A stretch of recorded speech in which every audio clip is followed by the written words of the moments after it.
મારો એક વિડીયો છે જેમાં મેં કહ્યું છે કે તમારા બાળકને દુનિયા અધર્મ શીખવે એ પહેલા એને ધર્મ શીખવાડજો. તો એના પર મને ઘણા બધાના ડીએમ્સ આવ્યા કે આટલા બાળકને શું ધર્મ ખબર પડે, એને શું શીખવાડવાનું.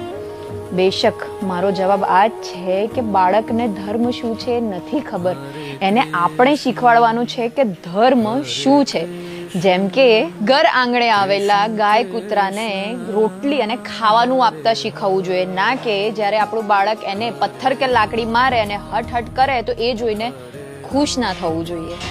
જ્યારે આપણું બાળક મંદિરમાં જઈને મંદિરના ભગવાન આમ તેમ મૂકીને મંદિર અસ્તવ્યસ્ત કરીને રમતું હોય ત્યારે એ જોઈને ખુશ ના થવું જોઈએ. બેશક ભગવાનનું જ રૂપ છે બાળક, પણ બાળકને પહેલેથી શીખવવું જોઈએ કે આ ભગવાન છે, આ પ્રભુ છે અને આ એમનું ઘર છે, આ મંદિર છે, અને પહેલેથી જ એમને ભગવાનનું ઈશ્વરનું મહત્વ સમજાવવું જોઈએ.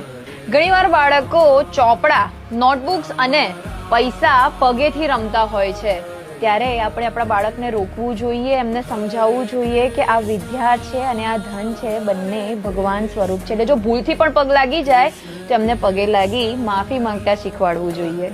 જ્યારે બાળક એને આપેલા રમકડા તોડે, ઘરની વસ્તુઓ તોડે, ત્યારે એને એ કરતા રોકવા જોઈએ. ખખડાવવાની વાત નથી, પણ એમને સમજાવવું જોઈએ કે આનાથી તારું પોતાનું પણ નુકસાન થઈ રહ્યું છે અને ઘરની વસ્તુનું પણ નુકસાન થઈ રહ્યું છે. આ બધી બહુ નાની નાની વાતો છે, પણ આ બધી નાની નાની આદતોથી જ બાળકનો એક સ્વભાવ બને છે, જે મોટા થઈને પણ આ સ્વભાવ એની સાથે કેરી કરે છે. અને વ્યક્તિના સ્વભાવથી જ એને ધર્મ અને અધર્મ વચ્ચેનું તફાવત ખબર પડે છે. એટલે આપણે બીજું